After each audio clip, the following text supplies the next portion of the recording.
Μέσα στους αιώνες αναδύθηκαν σπουδαίες αυτοκρατορίες και πολιτισμοί. Οι ιδρυτές τους κυβέρνησαν έθνη, περιοχές και ηπείρους για εκατοντάδες ή και χιλιάδες χρόνια. Ορισμένες από τις κληρονομιές και τα επιτεύγματα των αυτοκρατοριών μπορεί να χάθηκαν στην ομίχλη του χρόνου.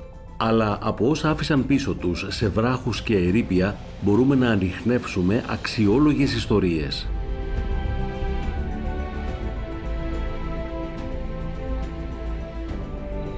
Η αρχαία Ελλάδα είναι ένας πολιτισμός που επηρέασε τον δυτικό κόσμο περισσότερο από οποιονδήποτε άλλο στην ιστορία. The culture of the people who spoke Greek lasts for 2,000 years, all the way through to the 4th century. They're really intellectually curious. They are interested in exploring all sorts of ideas, and then that comes out in all sorts of directions. The legacy left by people who wrote Greek in the classical world is, I believe, incomparable. The sheer originality, diversity, and scale of what the Greeks did is quite unbelievable.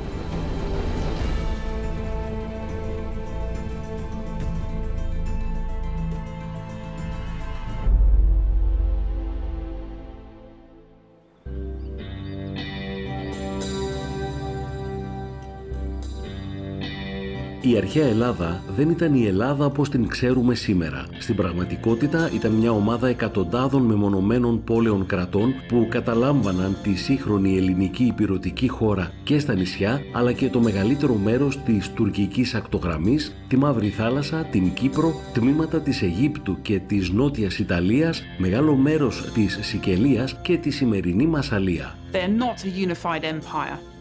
Occasionally, one state within that community will impose an empire on some of the others within their community. So the Athenians have an empire for a while, the Spartans have an empire for a while, the Macedonians have their empire under Alexander. They are competing and cooperating states rather than a unified mass. The history of the Greeks really starts where we can first hear Greek being spoken, and that is around the 16th, 15th centuries BCE, when our first bits of writing in what is certainly the Greek language come through. It's still spoken today. It hasn't changed so very, very much. So we're actually got this fundamentally thrilling evidence long before Homer, 800 years before Homer, of the community that he portrays in his poems, and they're already talking Greek, worshipping Greek gods, eating Greek foods, and having Greek festivals.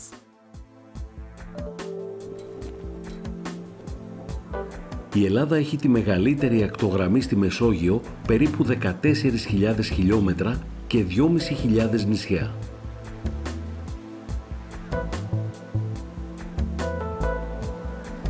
Πρόκειται για μια χώρα με κολπίσκους, ακροτήρια, χερσονήσους, νησιά, βουνά και θάλασσα και οι Έλληνες πάντα ένιωθαν πιο άνετα να ζουν κοντά στη θάλασσα.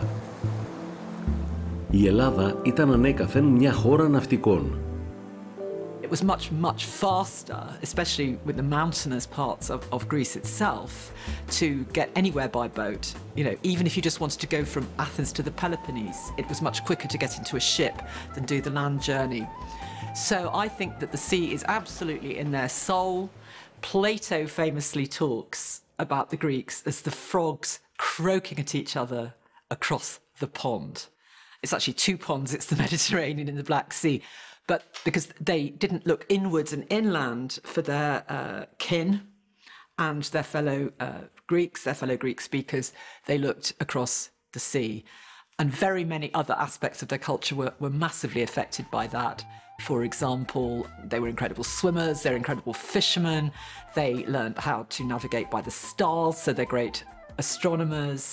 And most of their art has got enormous amounts of pictures of sea and sea creatures and sea gods and sea naiads in it. So I think that the seafaring spirit is almost as fundamental to Greek identity as the Greek language itself. They were extremely aware of the antiquity, the high antiquity of the Babylonian civilization, of the ancient Egyptian civilization, of the Hittites, and they knew that they were latecomers. The Greeks talked to, traded with, lived alongside, and indeed intermarried with far more other ethnic groups than anybody else in the ancient Mediterranean did, and they learnt from every single one. They were like a massive cultural, intellectual sponge. They were unashamed about stealing or borrowing an idea from someone else, like the alphabet from the Phoenicians, and then changing it to suit their own language. So they were always picking up new tricks, and that is why I think that they became the conduit for the whole intellectual achievement of the Eastern Mediterranean, which was by no means only Greek.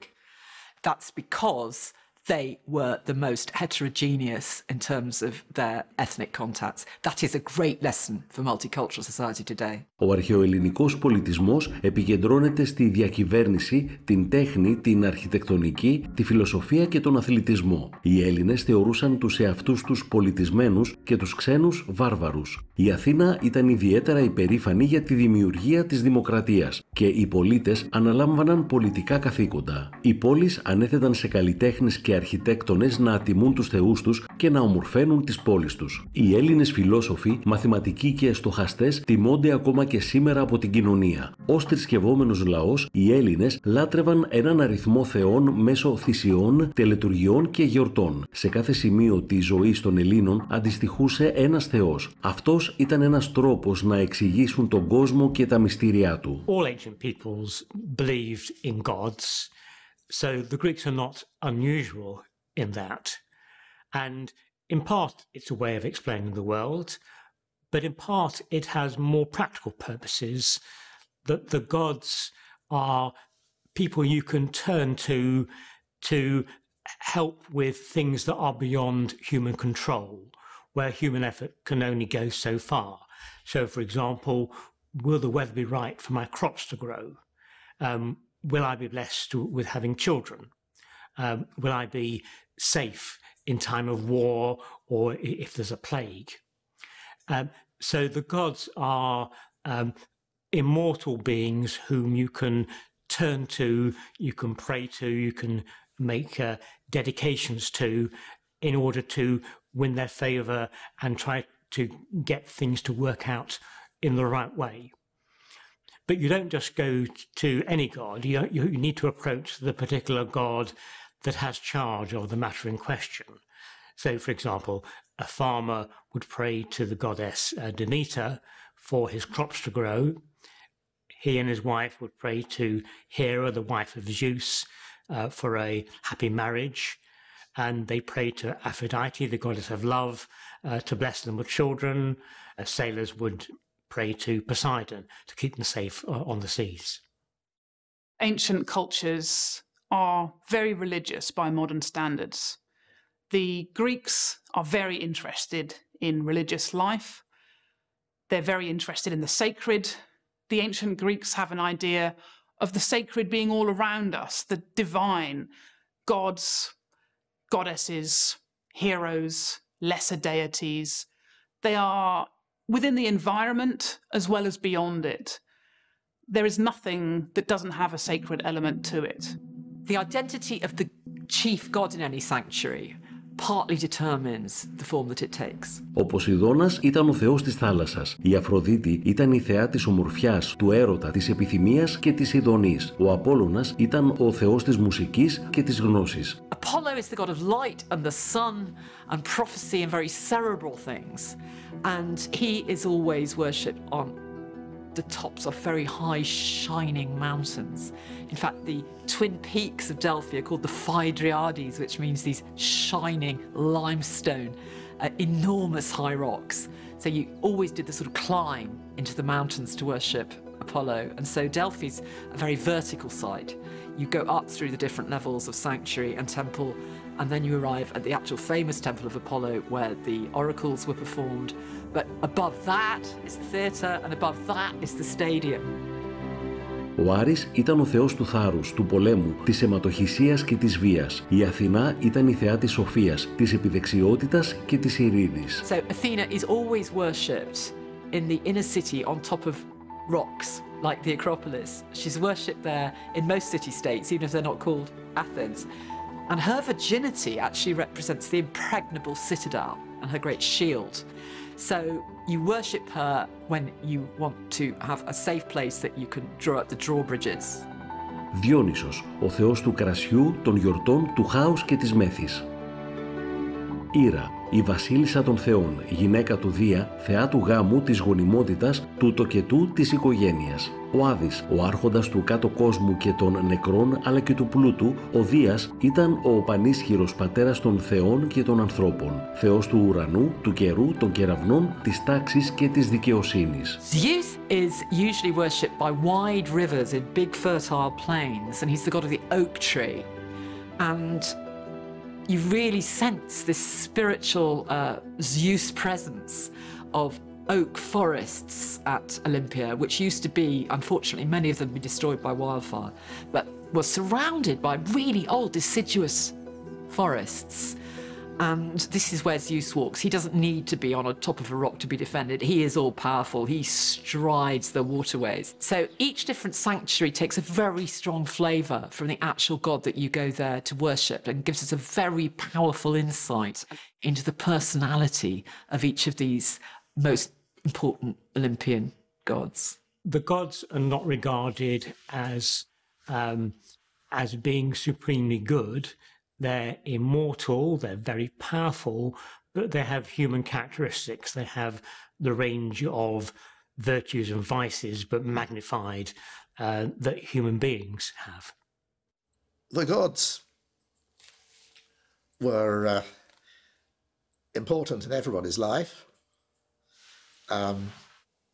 because they could do anything to you. Because they weren't worshipped because they were good, they were worshipped because they were powerful. Ο αρχαίος ελληνικός πολιτισμός καλύπτει πάνω από 2.000 χρόνια ιστορίας. Ελληνόφωνοι πληθυσμοί μετανάστευσαν στην ελληνική Χερσόνησο κατά το τέλος της 3ης π.Χ.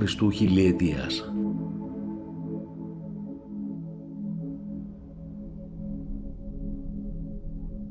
When we talk about coming together, forming sophisticated civilizations into the Minoans, who are the first to do that.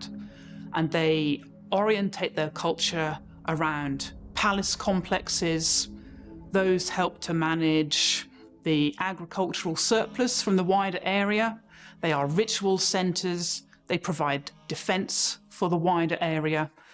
And the level of sophistication they're able to achieve in their architecture, in their sciences, in their arts, that's truly impressive, and that's why they are known as the first civilization of the Greeks.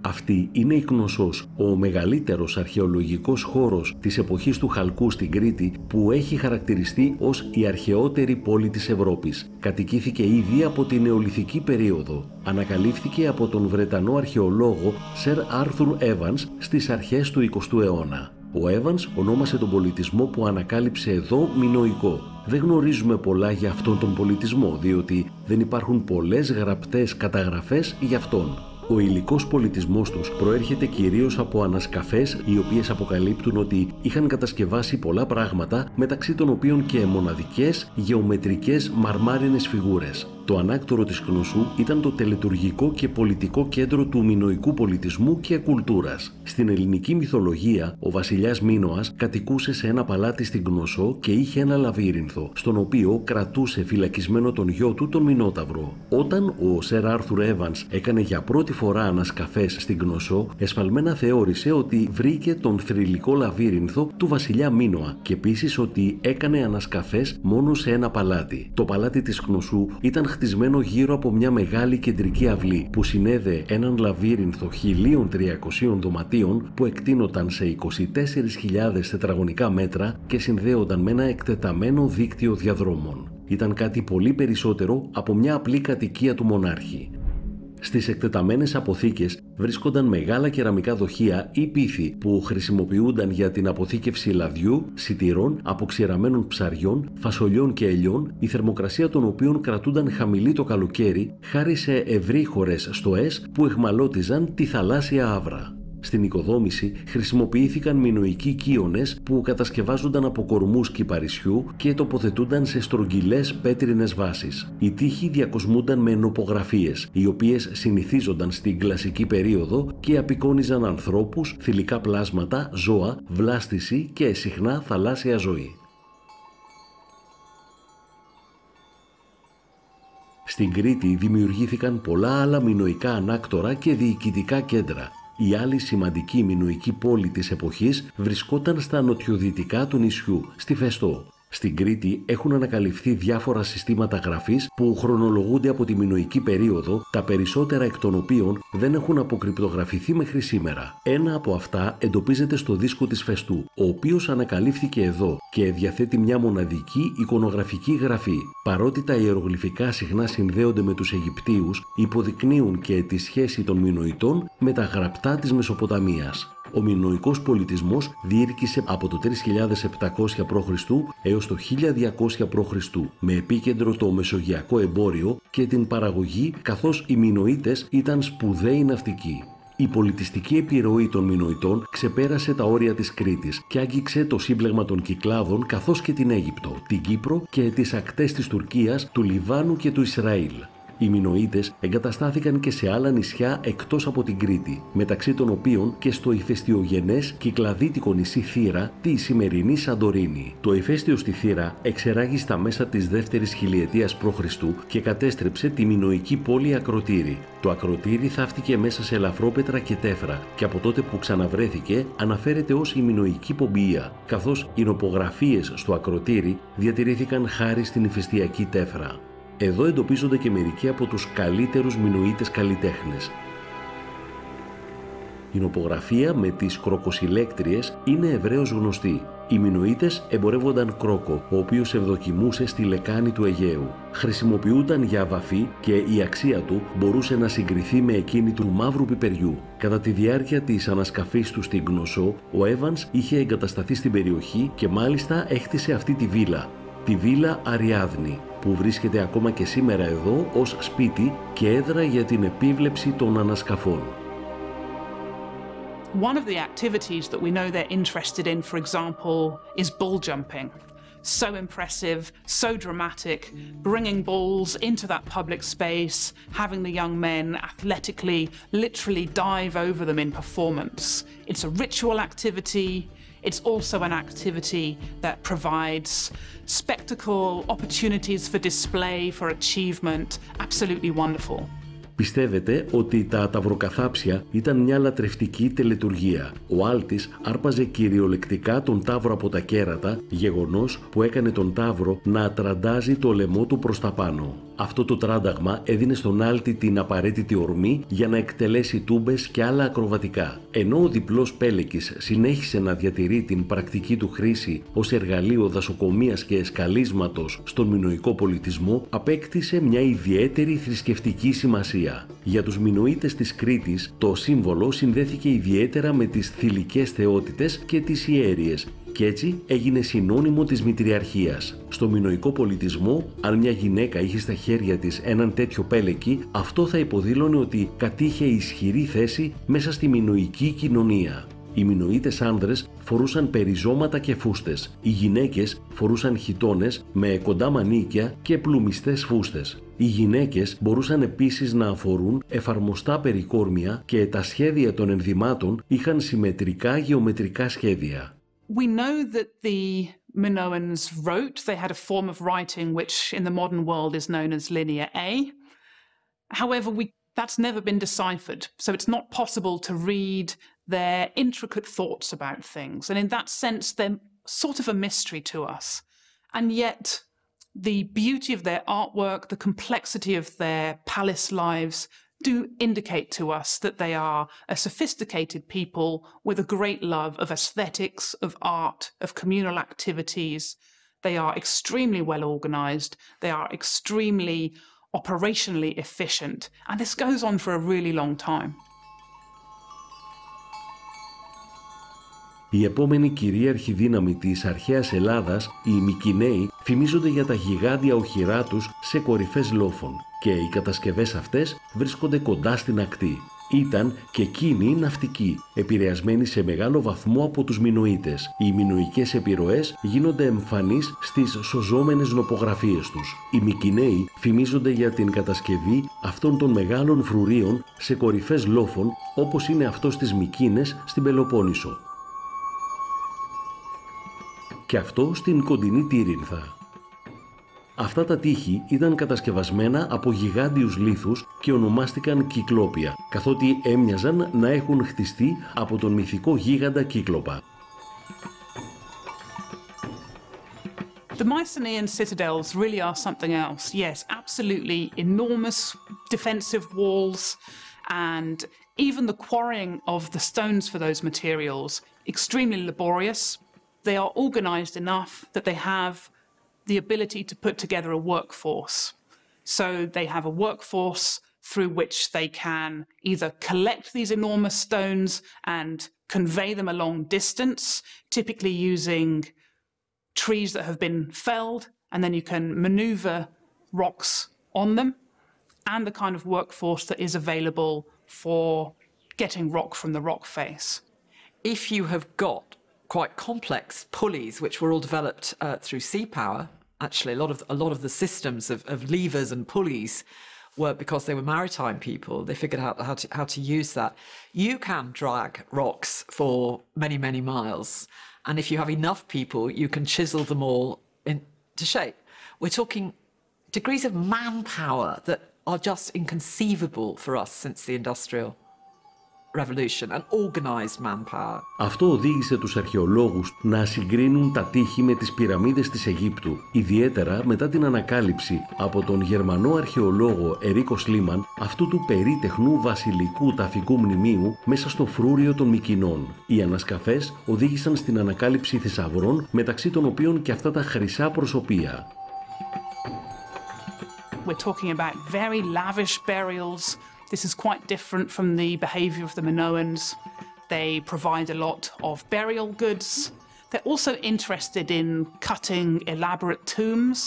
They bury their important dead within these fabulous tombs that they dedicate a lot of energy to, then the goods as well.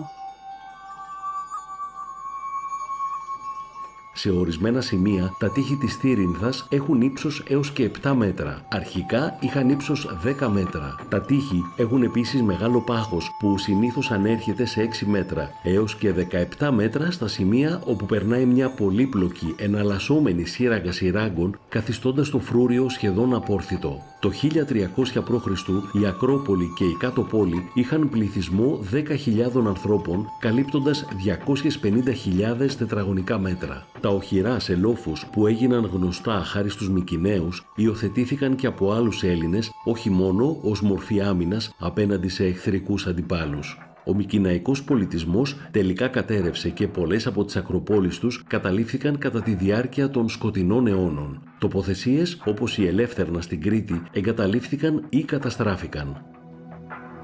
Παρά την έναρξη αυτής της σκοτεινής εποχής, αυτό το διάστημα 2-3 αιώνων της ιστορίας είναι επίσης γνωστό ως Ομηρική εποχή, όταν τα ομηρικά έπι, η Ηλιάδα και η Οδύσσεια, απαγγέλθηκαν για πρώτη φορά. Τα έργα αυτά υιοθέτησαν το φοινικικό αλφάβητο και θεωρούνται τα θεμελιώδη έργα της δυτικής λογοτεχνίας. Στη συνέχεια ακολούθησε η γεωμετρική περίοδος, η οποία πήρε το όνομά της από τον πολλαπλασιασμό των γεωμετρικών σχεδίων και της απεικόνησης των μορφών στην τέχνη.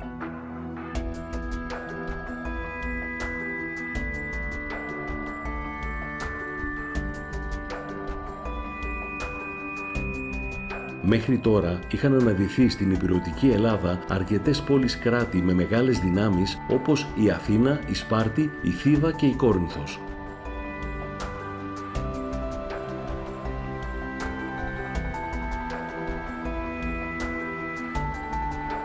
Τοποθετημένος σε μια στενή λωρίδα γης με θάλασσα εκατέρωθεν, ο ισθμός της Κορίνθου συνδέει τη Χερσόνησο της Πελοποννήσου με την ηπειρωτική Ελλάδα. Η αρχαία πόλη της Κορίνθου αποτελεί κέντρο εμπορίου και τη βάση του ναυτικού στόλου της χώρας, καθώς συμμετέχει σε πολλούς ελληνικούς πολέμους. Κατέστη σημαντικό εμπορικό κέντρο της Ανατολικής Μεσογείου χάρη στα δύο λιμάνια της. Το ένα βλέπει προς την Ανατολή και το άλλο προς τη Δύση. Corinth was one of the early great powers within the Greek world. In the 8th and the 7th centuries BC, Corinth sends out settlements elsewhere in the Western Mediterranean in particular. It founds Corcyra, that's modern Corfu. It founds Syracuse in eastern Sicily. And it has a great naval reach. It has a mini empire up in the Adriatic. Corinthian pottery is very prominent in the Archaic period. Lots of very fine pottery, oil and wine jars. And it's noted for its very light clay, so it's very distinctive. They really embraced their craftsmen, they achieved a high level of craft, and because of their position, they were then able to export their materials all over the place. So they became wealthy very early on, and even as early as the Homeric epics, they are known as wealthy Corinth. So in Corinth, they are thought to have developed different column forms, and yes, absolutely the Corinthian form, the most decorated of the column tops, developed there. The other thing that stands out so much is the Corinthian helmet. And those are made out of an entire piece of metal beaten into shape, covers the entire head, misses the eyes, but gives you a nose protection, and then a crest over the top. I mean, they just look so dramatic, very impressive. They're supposed to intimidate, they're supposed to be for display purposes. They also keep your head well protected. In later years, they sometimes go on to have more of a metal cap, but there is a long memory of the Corinthian helmet as just the epitome, if you like, of Greek warfare. Other people used it, but that's where it's thought to have developed first. Corinth has a rich agricultural territory too, and it has a massive defensive fort, Acrocorinth, an acropolis that's outside, or at least on the very edge of the Corinthian settlement. The main town is down below. So it has a lot going for it.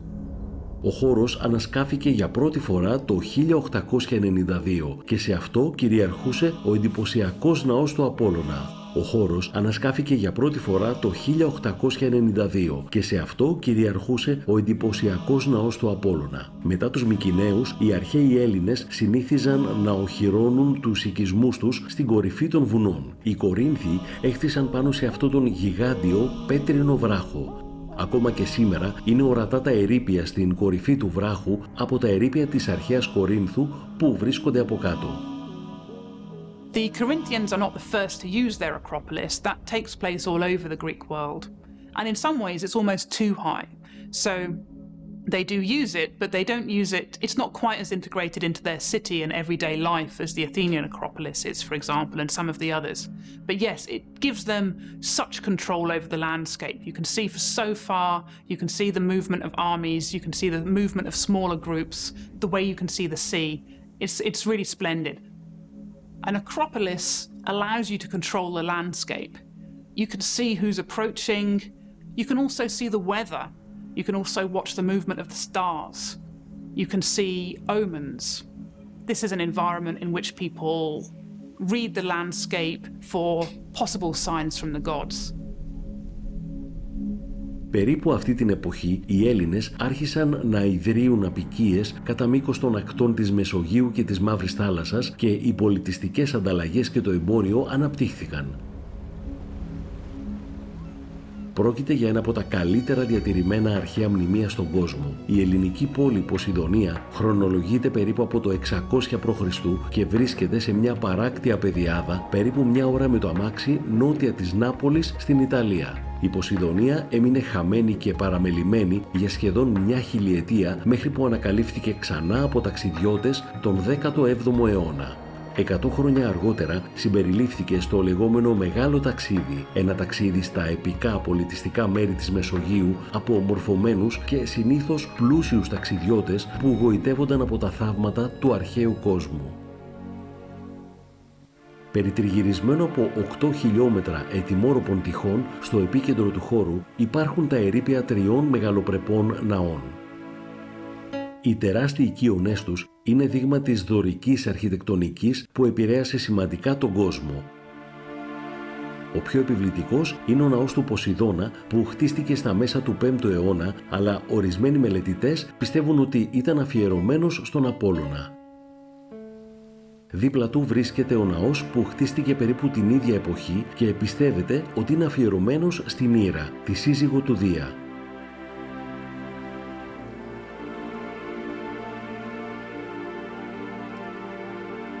Ένας τρίτος ναός που θεωρούνταν ναός της Δήμητρας, αφιερωμένος στη θεά της Γεωργίας, είναι χωρισμένος από τους άλλους δύο, αλλά είναι εξίσου επιβλητικός. Σήμερα οι μελετητές τον θεωρούν πλέον ναό της Αθηνάς.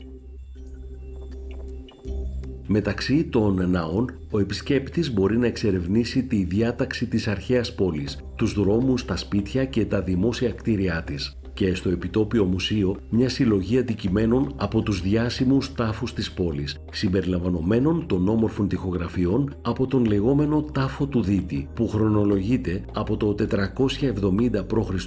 και ανασύρθηκε από την περιοχή μόλις πριν από 50 χρόνια. Η Ποσειδονία απέχει μόλις μία ώρα από την πολυσύχναστη ρωμαϊκή τοποθεσία της Πομπιείας, η οποία βυθίζεται από τουρίστες, αλλά εδώ δεν συμβαίνει το ίδιο.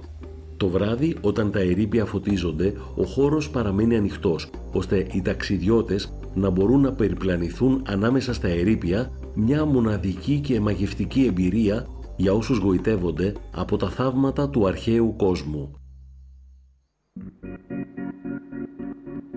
Ο Όμηρος περιέγραψε το κοντινό νησί της Σικελίας ως ένα δασώδες νησί με καλά ποτισμένα λιβάδια όπου υπήρχαν πάντα αμπέλια.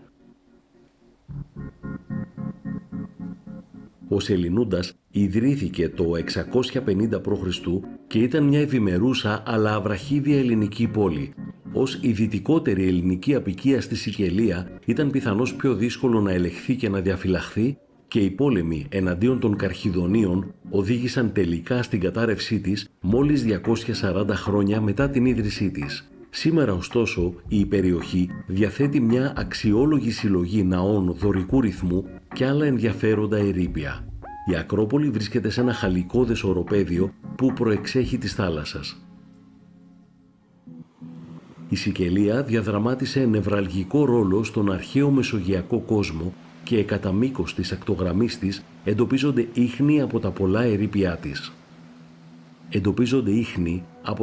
ερείπια της. Στις νοτιοανατολικές ακτές της Σικελίας βρίσκονται οι Σιρακούσες, μια μεγαλοπρεπής πόλη που σήμερα χαρακτηρίζεται από στυλ μπαρόκ, αλλά στην αρχαιότητα ήταν μία από τις μεγαλύτερες δυνάμεις και για τους Έλληνες ήταν η πιο σημαντική πόλη εκτός Ελλάδας. Σήμερα στη Σικελία σώζονται πολλοί ελληνικοί ναοί. Ο ναός του Απόλλωνα, ο παλαιότερος δωρικός ναός στη Δυτική Ευρώπη και ο πρώτος στη Σικελία, έχει λειτουργήσει ανά τους αιώνες ως βυζαντινή εκκλησία, τζαμί και φρούριο. Η ελληνική πόλη ιδρύθηκε από τους Κορίνθιους και το θέατρο που σώζεται σχεδιάστηκε τον 5ο αιώνα π.Χ. από τον Έλληνα αρχιτέκτονα Δαμάκοπο και είχε χωρητικότητα 15.000 ατόμων. Εξέχοντες Έλληνες θεατρικοί συγγραφείς συμπεριλαμβανομένου του Εσχύλου έκαναν εδώ την πρεμιέρα των τραγουδιών τους και ανέβασαν τα έργα τους σε αυτό το υπέροχο σκηνικό. Ο τοπικός τύραννος Διονύσιος ανέγειρε μνημιακά κτίσματα. Τα τεράστια σπήλαια σε κοντινή απόσταση λειτουργούσαν ως λατομεία ορυκτών και φυλακές. Το αυτί του Διονυσίου είναι ένα από τα πιο εντυπωσιακά. Σύμφωνα με τον μύθο, χάρη στην εξαιρετική ακουστική του, ο τύραννος Διονύσιος μπορούσε να ακούει τους ψίθυρους των σκλάβων και των πιο επικίνδυνων κρατουμένων του και να λαμβάνει προφυλάξεις. Τα λατομεία όμως βοήθησαν και στη δημιουργία των μεγαλοπρεπέστερων δημόσιων έργων του δυτικού κόσμου. Οι Σιρακούσες, η πόλη με τους πολεμοχαρείς και συχνά σκληρούς δικτάτορες, ιτήθηκε από την Αθήνα το 413 π.Χ. Η παρακμή της επιδεινώθηκε περαιτέρω μετά τις ρωμαϊκές νίκες 2 αιώνες αργότερα. Οι Ρωμαίοι δανείστηκαν στοιχεία από τον ελληνικό πολιτισμό και τα αφομοίωσαν. Τα ερείπια του άλλου μεγάλου θεάτρου των Ελλήνων στη Σικελία, εδώ στην Ταομήρα, είναι τώρα κυρίως ρωμαϊκά, αφού μεγάλωσαν και αναδιαμόρφωσαν το αρχικό που χτίστηκε σε αυτό το υπέροχο φυσικό περιβάλλον στη βορειοανατολική ακτή.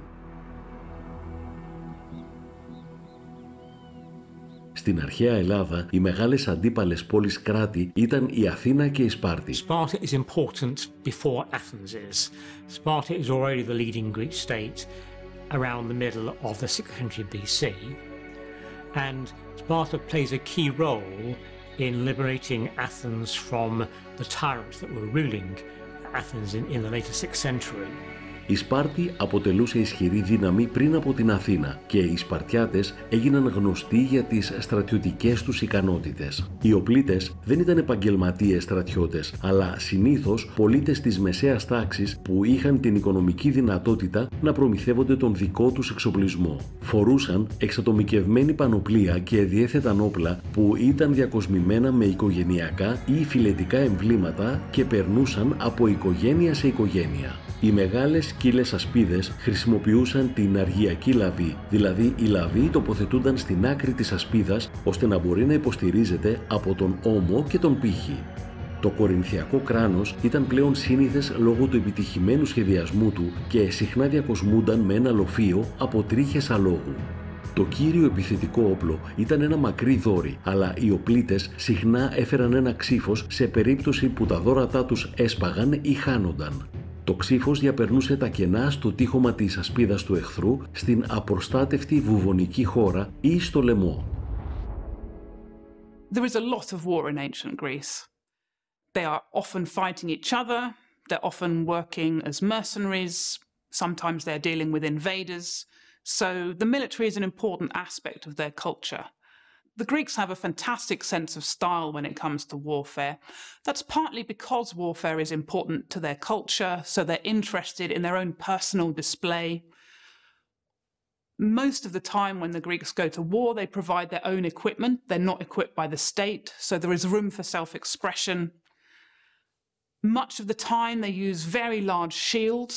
They can put their own designs on them, and they use all sorts of different things as the designs. They look fantastic. They are supposed to get people's attention, and it creates, within art, a magnificent silhouette, if you like, a magnificent image, and this is what they pass on to us, this idea of their own glamour that they want to share with each other, and later generations have been inspired by that level of glamour too. You are very much talking about a warfare in which you see the person that you are injuring, you see the person who is trying to injure you. Very, very stressful, very intense, and you can see why they thought these were moments that the gods would watch. They have this idea that the gods are very aware of the humans, the gods are interested in human activity, and this is the most extreme end of human activity, life and death turning just like that. And so they have this idea that they will perform excellently, they will help their friends, their city through their performance, they will help to protect themselves, but also they are on display for the gods as well as themselves. Because they were so individualistic and liberty-loving and quarrelsome, it was almost inevitable that they should be fighting a great deal. But it's also the case that their economy often massively depended on warfare. There were, huge industries for making arms. It was a very good way to make money. There was a big ethos amongst men of fitness and athleticism and constant training for war. In classical Athens, you had to fight for your city until the age of 60. 60. You had got to go and stand with your hoplite shield.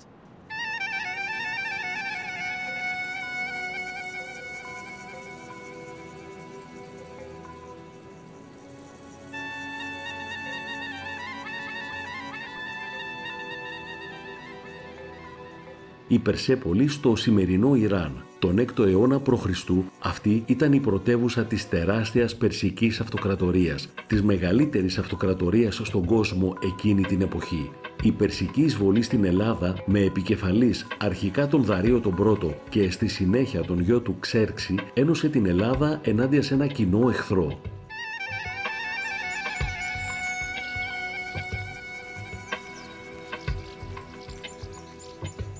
Well, on the face of it, the Greek successful resistance against the Persians is very surprising. You've got this mighty empire pouring huge forces into Greece, and the Greeks are, a divided collection of separate city-states. By far the greatest empire in the Eastern Mediterranean during the classical Greek period was the Persian Empire. The Persian Empire started to grow apace in the 6th century BCE, and it conquered Egypt, it conquered vast swathes of Central Asia. It pushed its boundaries all the way to Bactria, practically into India. It was enormous. The great kings of Persia hadn't particularly looked west, but during the late 6th century, the Greek cities of Asia Minor, that means the western coast of what's now Turkey, got rather rebellious. They didn't like being under the Persian Empire, and they got a lot of support, especially from Athens. So the Greek mainland started to become troublesome to the Persians. I think they'd had very little interest in it before because of its material poverty and small population. I don't think they really saw it as a priority. It was much better to push north, south, and east than it was west. But they decided that they needed to do something, especially about Athenian interference. Αφού κατέστειλε την εξέγερση, ο Πέρσης βασιλιάς Δαρείος ορκίστηκε να πάρει εκδίκηση, αλλά τον σταμάτησαν οι Αθηναίοι στο Μαραθώνα. Η απόσταση που διένυσε ο αγγελιοφόρος μέχρι την Αθήνα για να ανακοινώσει την νίκη είναι η ίδια απόσταση του σύγχρονου αγώνα δρόμου του Μαραθωνίου. Ο γιος του Δαρείου, ο Ξέρξης, συνέχισε την προετοιμασία για μια μεγαλύτερη εισβολή 10 χρόνια αργότερα, συγκεντρώνοντας μια δύναμη 300 έως 500 χιλιάδων ατόμων. Ο Ξέρξης διέσχισε τα Δαρδανέλια και εισέβαλε μέσω της Βόρειας Ελλάδας. Το πρώτο του σημαντικό εμπόδιο ήταν ένα μικρό οχυρό στο στενό πέρασμα των Θερμοπυλών, το οποίο υπερασπίζονταν μια μικρή δύναμη Σπαρτιατών υπό την ηγεσία του Λεωνίδα. Ο Λεωνίδας έμεινε με μόλις 300 Σπαρτιάτες πολεμιστές για να καθυστερήσει τους Πέρσες σε μια αποστολή αυτοκτονίας, ενώ άλλοι Έλληνες υποχώρησαν. The Greeks there are much more efficient. They've got a much more organized system of fighting.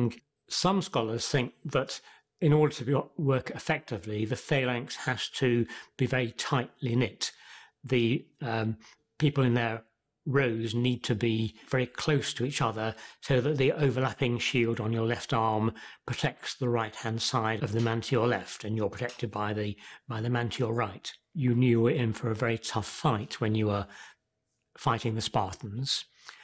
But there's also a matter of reputation, and here we come back to the Battle of Thermopylae, when 300 Spartans sacrificed their lives to temporarily hold up the invading Persians, and that reputation of the Spartans as people who will fight to the death isn't actually true of subsequent Spartan armies, but the reputation precedes them and therefore makes them appear even tougher and more fearsome than they really were.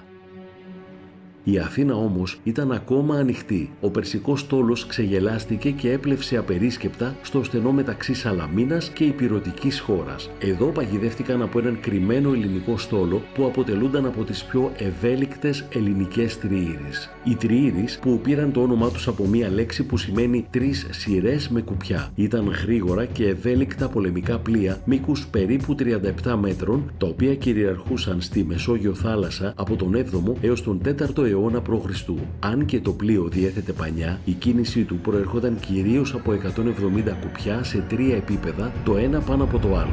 Η διαμόρφωση αυτή απαιτούσε ελάχιστη σπατάλη χώρου και εξαιρετική πειθαρχία. Η πλοήγηση γινόταν από ένα σύνολο κουπιών στην πρίμνη. Η τριήρης ήταν ικανή να αναπτύσσει συνεχείς ταχύτητες περίπου 11 χιλιόμετρων ανά ώρα και σε μια καλή μέρα οι κοπηλάτες, κοπηλατώντας για 6 έως 8 ώρες, μπορούσαν να καλύψουν μια απόσταση 50 έως 62 μιλίων. Κάθε πλοίο ήταν περίτεχνα διακοσμημένο με μάτια γύρω από την πλώρη με το έμβολο. Σκοπός τους ήταν ο εκφοβισμός του εχθρού, αλλά και ο εμβολισμός και η διάτρηση των εχθρικών πλοίων, μια δραστηριότητα στην οποία ειδικεύονταν οι Αθηναίοι. The reason why those invasions are so important are that the Greeks' victories, their successful repulse of a much bigger army, made them extremely confident. The successful defence of mainland Greece from the Persian Empire happened at exactly the same time as a massive shift in some city-states in central Greece, especially Athens, towards a democratic constitution. One of the reasons the Athenians were so adamant they didn't want to be run by the Persians was that they had very recently, in 507, had their democratic revolution. So the last thing they wanted was to become subject, probably through Greek tyrants appointed as puppets by the Persian Empire.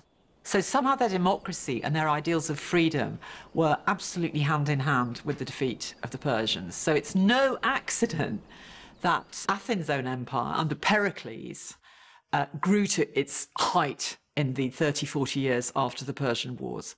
And that's where you see incredible progress, not only in philosophy.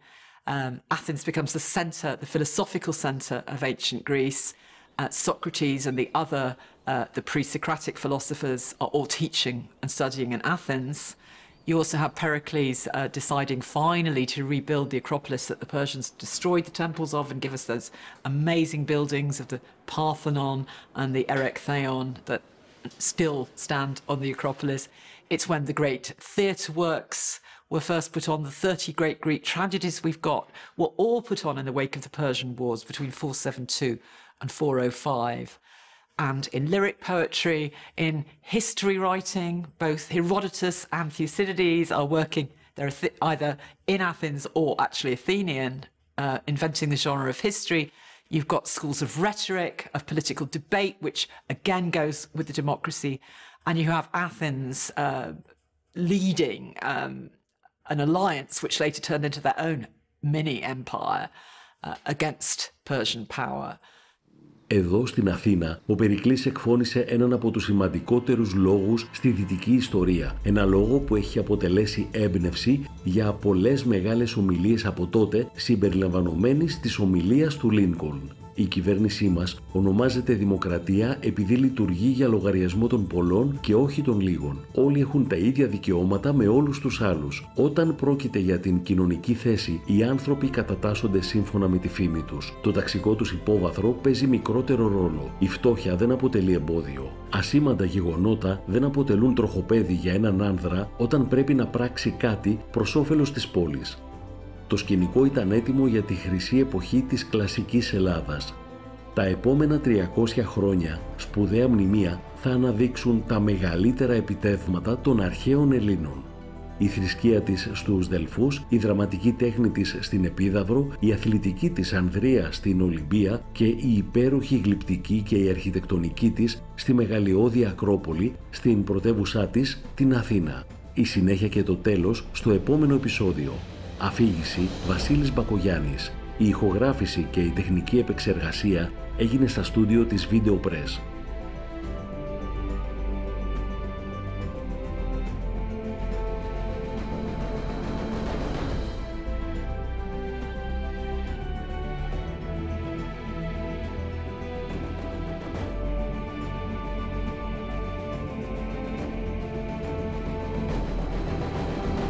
Copyright για την R3 2023.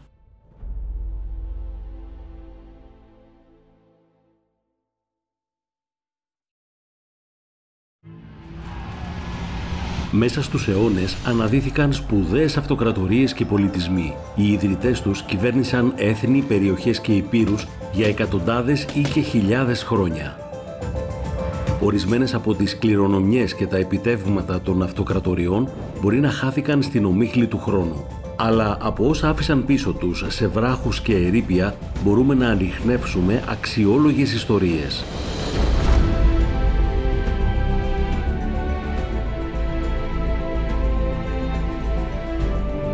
Η αρχαία Ελλάδα είναι ένας πολιτισμός που επηρέασε τον δυτικό κόσμο περισσότερο από οποιονδήποτε άλλο στην ιστορία. The culture of the people who spoke Greek lasts for 2,000 years, all the way through to the 4th century.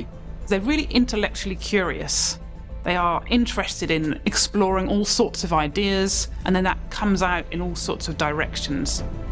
The legacy left by people who wrote Greek in the classical world is, I believe, incomparable. The sheer originality, diversity, and scale of what the Greeks did is quite unbelievable.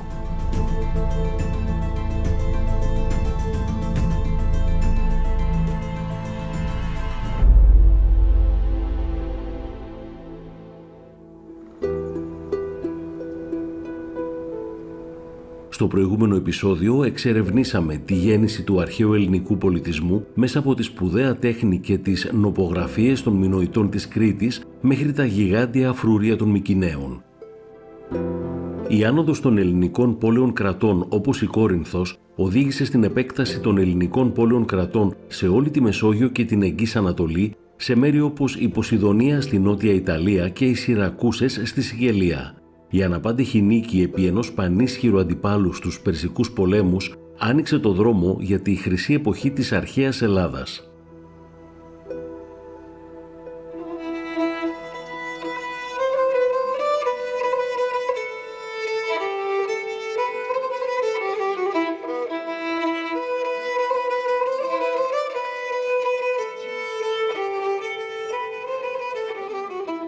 The Acropolis at Athens was hugely important to Athenian culture. The Athenians had an idea that they had developed from the land, and the Acropolis gave them control of the wider area. So it meant that they could see out to sea, it meant that they could see what was happening within their wider territory. And then, of course, it also provides a good immediate defense. So it became an important place initially for leadership to live. And then once we're into the archaic and classical periods, it becomes an important religious site. If you're an ancient Greek, you want to catch the attention of the gods.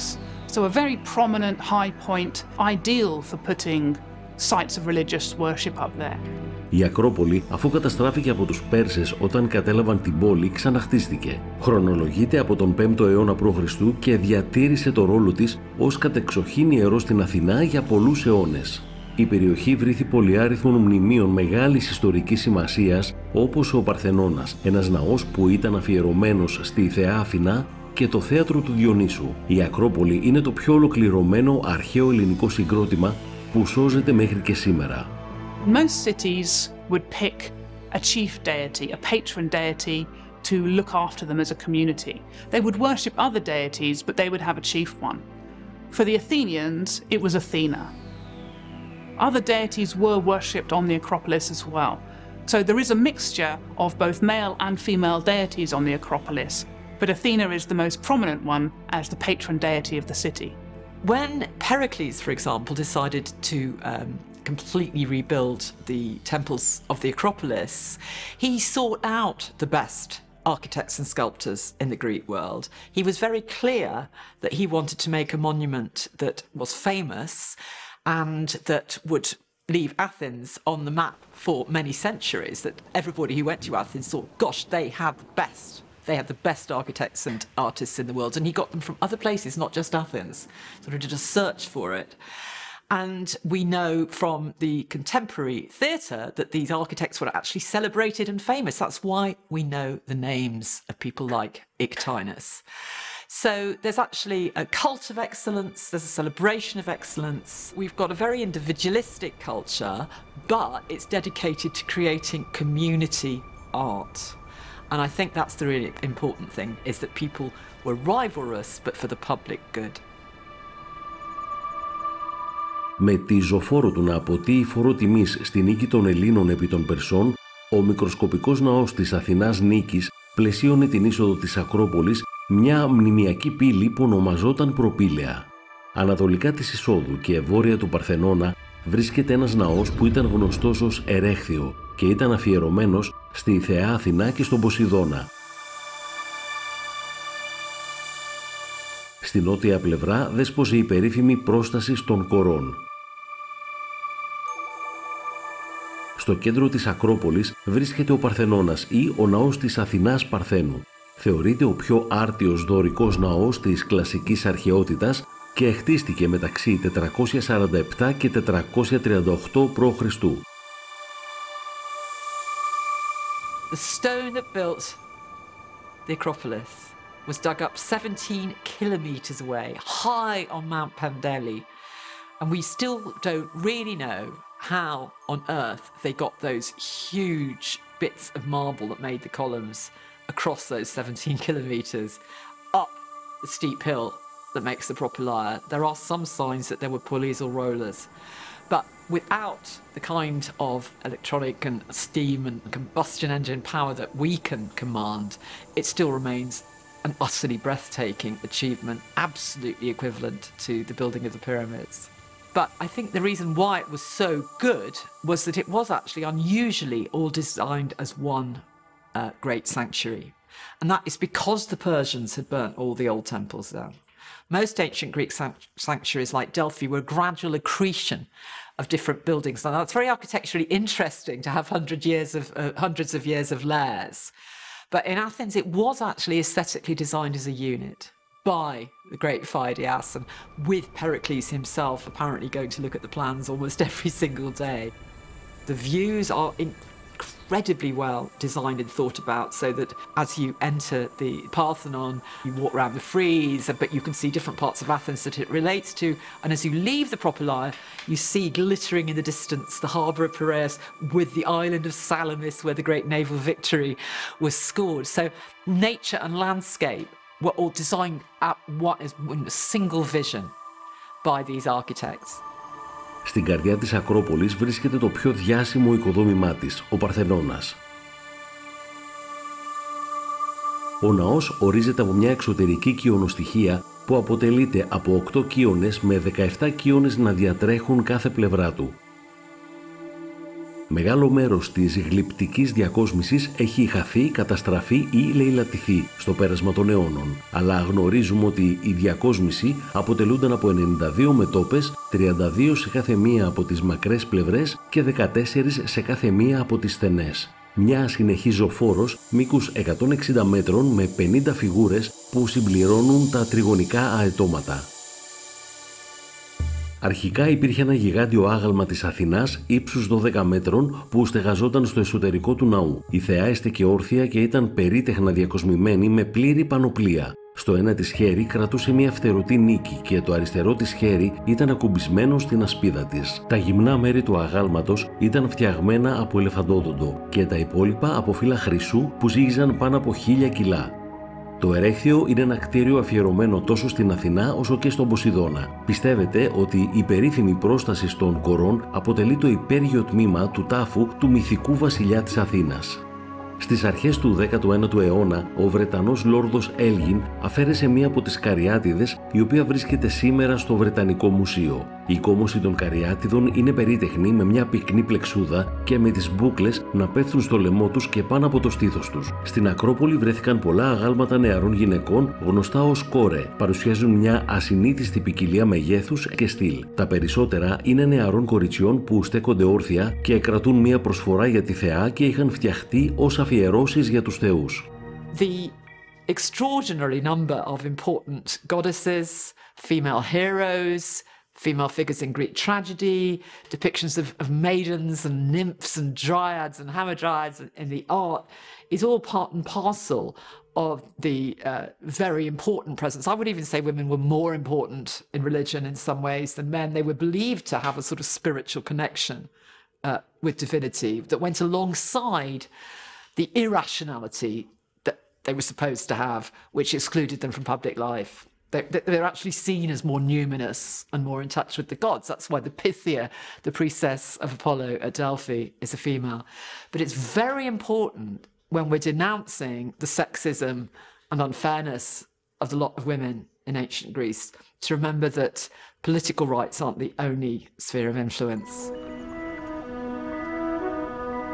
Στις πλαγιές του ιερού βράχου της Ακρόπολης ξεπρόβαλαν πολλά άλλα ιερά. Εδώ ιδρύθηκε το αρχαιότερο ελληνικό θέατρο, το θέατρο του Διονύσου, όπου ανέβαιναν τα έργα των μεγάλων δραματουργών. Η πρώτη σειρά των καθισμάτων περιέλαμβανε 67 μαρμάρινους θρόνους με επιγραφές που έφεραν τους τίτλους του αξιωματούχου για τον οποίο προοριζόταν η θέση.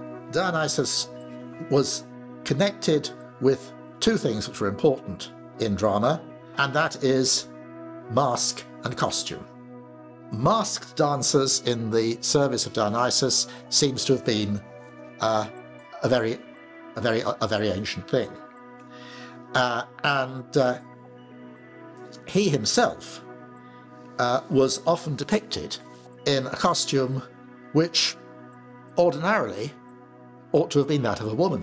And so he forms a sort of precedent for male performers to play the parts of women, either as individuals or as chorus.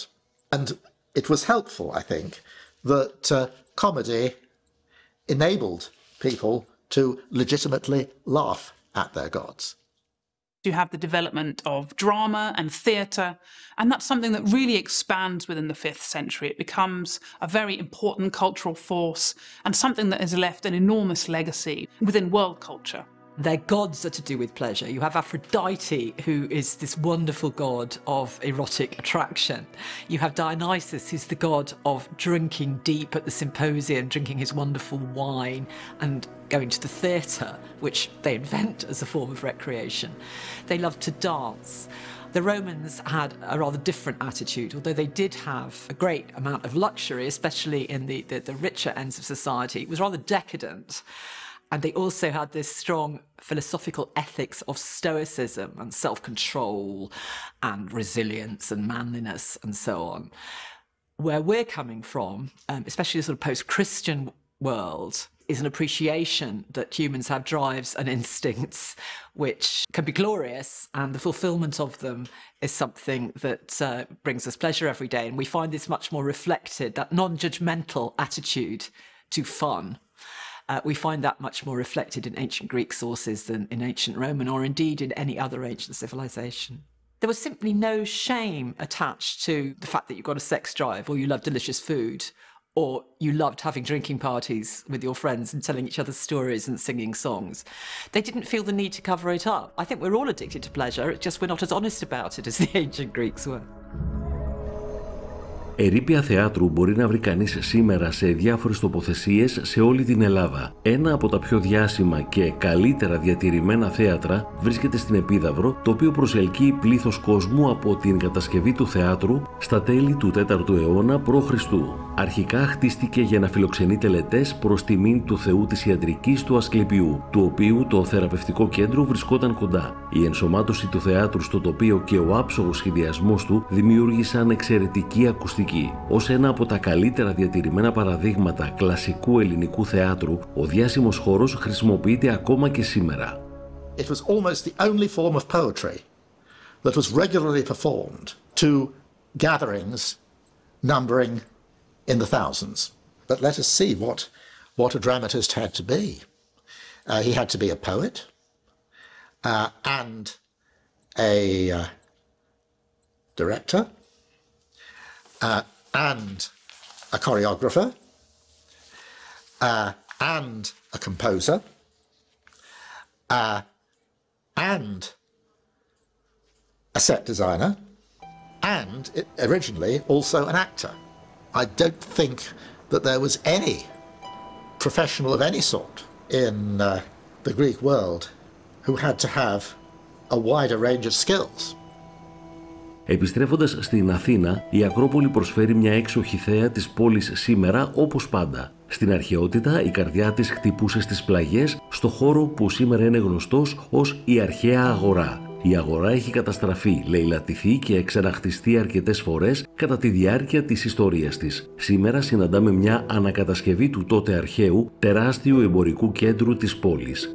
Η στοά του Ατάλου λειτουργούσε ως χώρος συνάντησης, περιπάτου και ως εμπορικό κέντρο. Μεγάλο μέρος της αγοράς είναι σήμερα ένα ατμοσφαιρικό ερείπιο.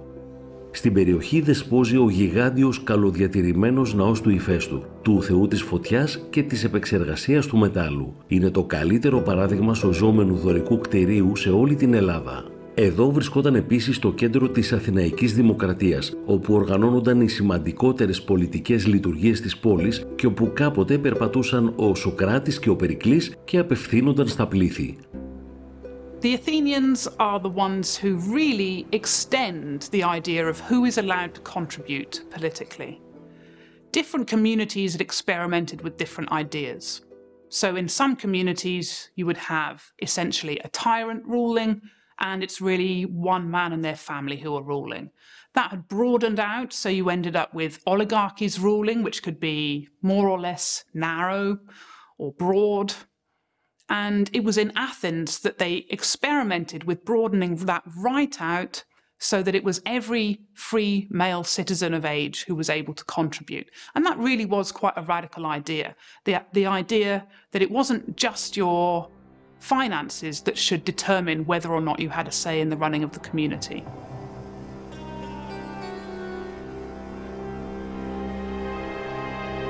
Οι νόμοι της ελληνικής κοινωνίας των πολιτών εκτίθενται εδώ, στη Γόρτινα, μια αρχαία ελληνική πόλη στη Νότια Κρήτη. Οι Έλληνες ήταν οι πρώτοι που κωδικοποίησαν τους νόμους. Αυτή είναι γνωστή ως η Μεγάλη Επιγραφή που καταγράφει τον κώδικα δικαίου των αρχαίων Ελλήνων. Οικογένεια, κληρονομιά, υιοθεσία, διαδοχή, υποθήκες, χρέη, θέματα προσωπικών ελευθεριών και τα δικαιώματα των δούλων. Greek civilization is based upon slavery. All wealthy Greeks have quite a large number of slaves, cultivating the lands, serving them in the households. And in certain states, slavery is all pervasive. So every Spartan citizen has enough land and has a body of helot slaves that cultivate the land as well as serving in their household. And even in democratic Athens, democracy is based upon the importation of slaves. And it's in part the fact that slavery stretches down the social spectrum, not just the elite, but other people in society too, who are moderately well off, can expect to get a slave. That in part enables them, gives them the free time to take part in democratic assembly meetings. Κοντά στην Ακρόπολη και μεθαία την πόλη υπάρχουν και άλλοι βραχώδεις λόφοι. Εδώ, σε έναν από αυτούς, ο Σωκράτης φυλακίστηκε για διαφθορά της νεολαίας της πόλης και καταδικάστηκε σε θάνατο πίνοντας κόνιο. Κρατούνταν σε αυτή τη φυλακή μέσα στο βράχο.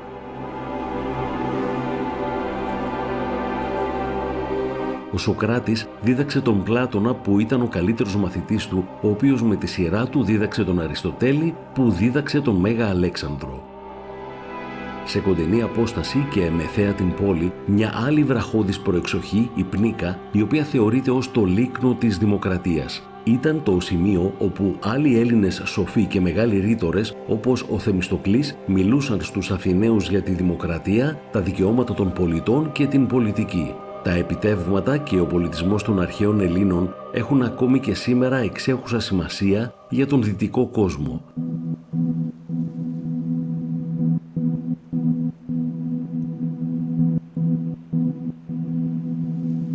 Στην αρχαιότητα μπορεί η Αθήνα να ήταν η πρωτεύουσα, αλλά οι Δελφοί θεωρούνταν το κέντρο του κόσμου. Αδιαμφισβήτητα εντυπωσιακοί, οι Δελφοί βρίσκονται ανάμεσα σε δύο μεγάλους βράχους στις πλαγιές του Παρνασσού, μεθαία τον Κορινθιακό κόλπο. Οι Δελφοί χρησιμεύαν ως έδρα της περίφημης αρχιέρειας γνωστής ως Πυθίας, την οποία συμβουλεύονταν ως Μάντισσα. Η περιοχή έγινε πλούσια, καθώς άνθρωποι από όλο τον αρχαίο κόσμο ταξίδευαν εδώ για κρυπτικές προφητείες και καθοδήγηση.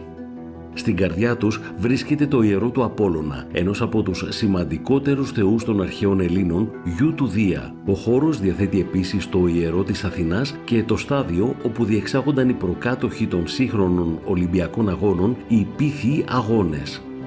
And it tends to be that goddesses are worshipped by priestesses and gods are worshipped by priests. But that is not an absolute, and you get a mixture. And at Delphi, you have primarily some priests, but the most important person is always the priestess, known as the Pythia. So if you want to achieve something, you will make an offering. This is what I want to do. I really hope you will help me. On the other hand, you might say, this is what I have done. Thank you for your help. This is my offering. You might also beforehand say, this is what I would like to do. If you help me, I will do this for you afterwards. There can be a bargaining of that sort. So if you promise that you will do something for a deity, and then you do that thing, you must make your dedication afterwards. That's your bargain. Sometimes the Greeks will say things like, you must help me I have offered you so many great rams over the last year, things like that. You know, they don't mind bargaining. They will happily remind the gods of all the beautiful things they had offered them over the years and of the promises that they've made for the future.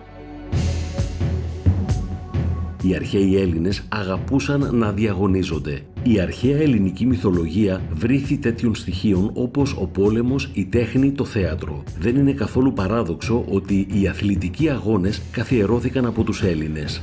Οι αγώνες ξεκίνησαν σε έναν τόπο που ονομάζεται Ολυμπία, τη γενέτειρα των Ολυμπιακών Αγώνων.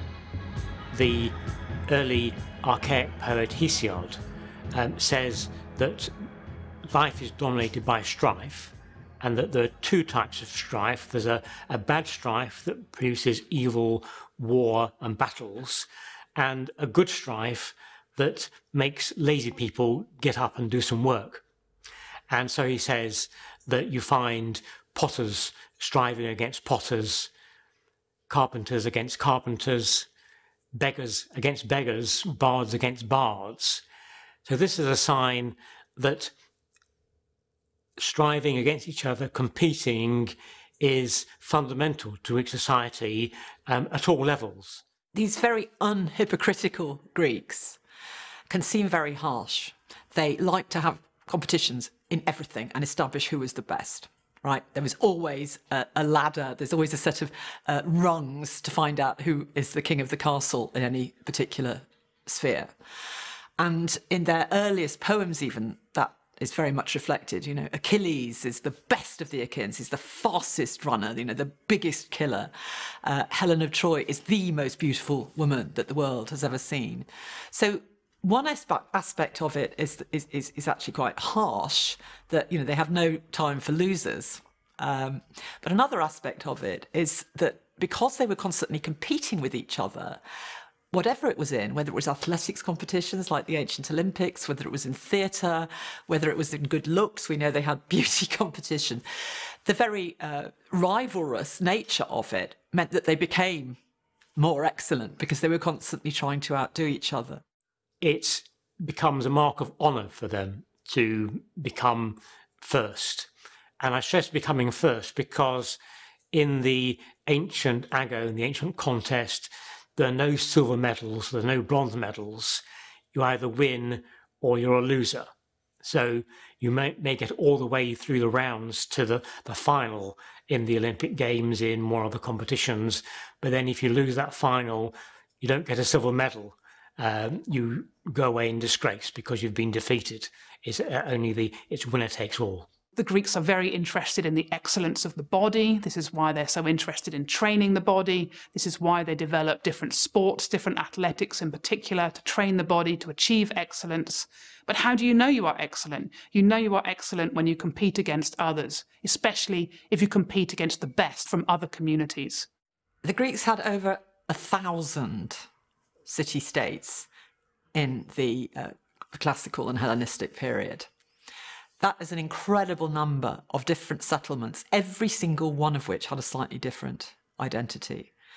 They were united at an economic level and a cultural level, and by such institutions as the Games. You could compete provided you could speak Greek from any city-state across the entire Greek-speaking diaspora. Olympia is a special site. It is, if nothing else, it's quite remote from some of the main powers.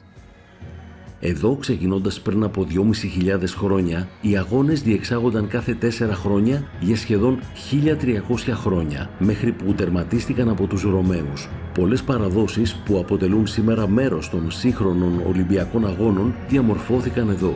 Οι αγώνες, όπως σχεδόν τα πάντα στην αρχαία Ελλάδα, είχαν ως σκοπό να τιμήσουν τους θεούς και η Ολυμπία ήταν ιερός τόπος. Στο ναό δέσποζε ένα άγαλμα του Δία ύψους 12,4 μέτρων που ήταν κατασκευασμένο από ξύλο και ήταν καλυμμένο με χρυσό και ελεφαντόδοντο. Θεωρούνταν ένα από τα 7 θαύματα του αρχαίου κόσμου. At Olympia, you are competing to perform for Zeus. Your effort is an offering to Zeus. Your competition, your actual participation in the event is an offering to Zeus, and then you will also make sacrifices as the wider Greek community. You are wanting to be the best that you can achieve. And in doing so, you have got the attention of the gods, and you have brought glory to yourself, to your family, to your community. Ως γενέτειρα των Ολυμπιακών Αγώνων, του σημαντικότερου αθλητικού διαγωνισμού στον κόσμο, η Ολυμπία είχε πραγματικά παγκόσμιο αντίκτυπο. Βρίσκεται στη Χερσόνησο της Πελοποννήσου και έχει υποφέρει πολλά στη διάρκεια της ιστορίας της. Διάφοροι σεισμοί και η οριστική καταστροφή του ιερού επί Θεοδόσιου δεύτερου το 426 μετά Χριστόν επιχείρησαν να εξαφανίσουν αυτό τον υπέροχο χώρο. Ωστόσο, μεγάλο μέρος του παλαιού μεγαλείου αυτού του ιερού που έχει χαρακτηριστεί ως παγκόσμια κληρονομιά είναι ακόμη και σήμερα εμφανές. Αρχικά η γιορτή διαρκούσε μόνο μία ημέρα και στη συνέχεια επεκτάθηκε σε μεγαλύτερο χρονικό διάστημα και γινόταν κάθε 4 χρόνια. Παραδοσιακά κηρυσσόταν η κεχηρία μεταξύ όλων των ελληνικών πόλεων κρατών για το χρονικό διάστημα των αγώνων. Τα αθλήματα περιελάμβαναν διάφορες αποστάσεις τρεξίματος με πλήρη πανοπλία. Άλμα σε μήκος, δισκοβολία, πάλι, πυγμαχία και αγώνες με άλογα και άρματα. Οι νικητές των αγώνων στεφανώνονταν με ένα κλαδί από μια ελιά που βρισκόταν κοντά στο ναό του Δία και δοξάζονταν στην πατρίδα τους. Αργότερα θνητοί ηγεμόνες όπως ο Αλέξανδρος καθώς και ο μετέπειτα Έλληνας ηγεμόνας της Αιγύπτου ο Πτολεμαίος έχτισαν ένα ναό. Όταν οι παγανιστικές θρησκείες καταπνίγηκαν, οι Ολυμπιακοί αγώνες που άκμασαν επί 12 αιώνες απαγορεύτηκαν με διάταγμα του Θεοδοσίου του Πρώτου λίγο μετά το 393 μετά Χριστόν.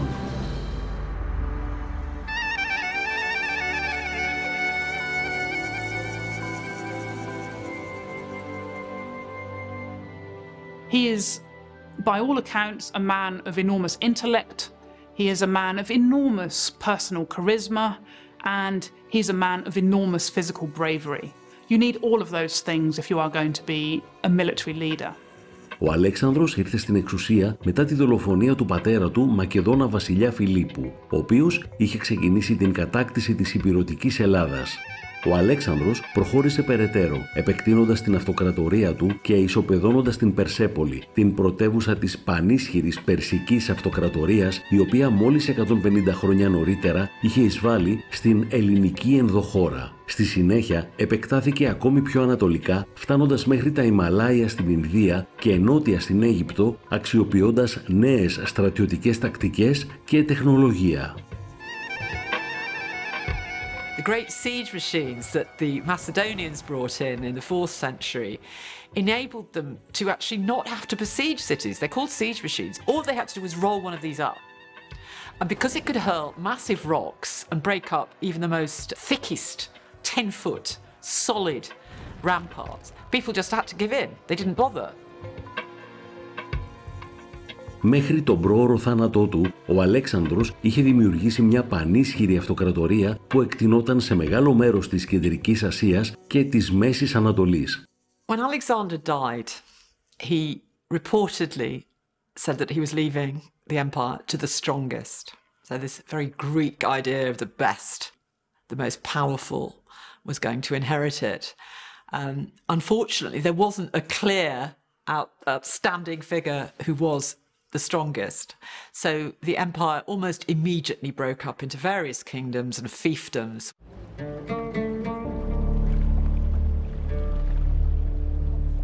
Στην Αίγυπτο, η δυναστεία που ιδρύθηκε από έναν από τους στρατηγούς του Αλεξάνδρου είχε την έδρα της εδώ, στην Αλεξάνδρεια, στην πόλη που πήρε το όνομά του. Επιβίωσε για άλλα 300 χρόνια. Οι Αιγύπτιοι δέχτηκαν τους Πτολεμαίους, που το όνομά τους σημαίνει σωτήρας, ως διαδόχους των Φαραώ.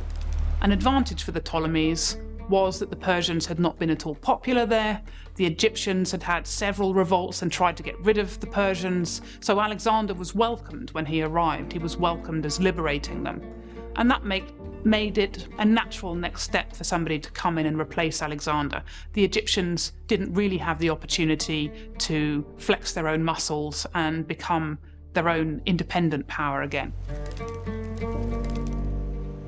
Ως διάδοχοι των Φαραώ εφάρμοσαν την ενδογαμία και τον γάμο μεταξύ αδελφών. Όλες οι γυναίκες ηγεμόνες έπαιρναν συνήθως το όνομα Κλεοπάτρα και όλοι οι άνδρες ηγεμόνες το όνομα Πτολεμαίος από τον ιδρυτή τους, τον Πτολεμαίο τον Πρώτο. he didn't have ambitions beyond Egypt. He just said, this is mine. I'm going to stick to this one. I'm going to figure out how to make these people obey me. And I'm going to make myself extremely rich.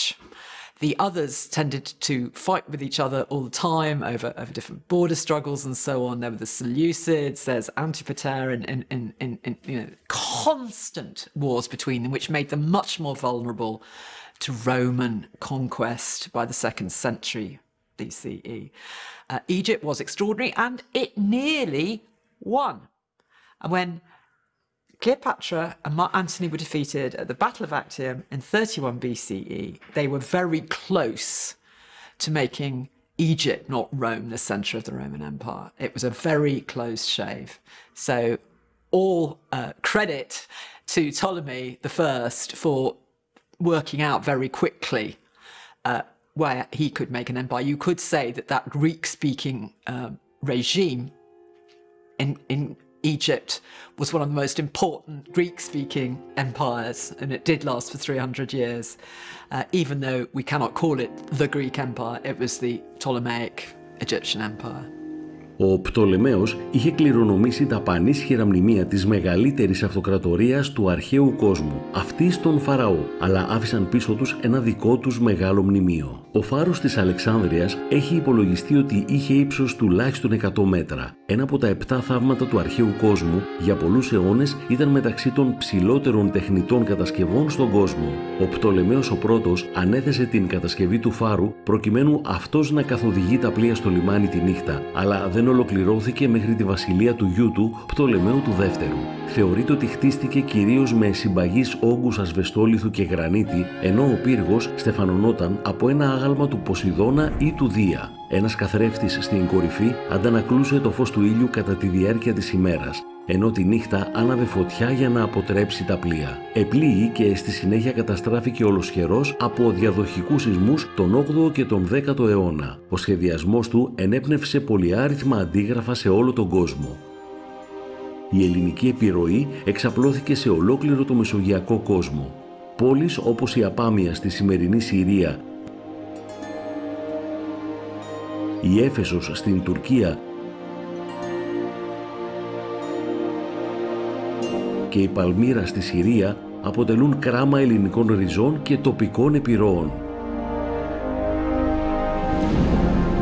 Καθώς όμως η ελληνική επιρροή παρήκμαζε, μια νέα δύναμη αναδυόταν και σύντομα θα καταλάμβανε αυτές τις μεγάλες τοποθεσίες των αρχαίων Ελλήνων και θα τις διεκδικούσε ως δικές της. Μετά τη νίκη των Ρωμαίων στη μάχη του Ακτίου το 30 π.Χ., οι ελληνικές πόλεις κράτη έζησαν υπό την ηγεμονία μιας διαδοχής ηγεμόνων. Ρωμαίοι αυτοκράτορες όπως ο Αύγουστος, ο Νέρονας και ο Αδριανός εκτιμούσαν, στην πραγματικότητα λάτρευαν, τον ελληνικό πολιτισμό. The Romans were really interested in the Greeks.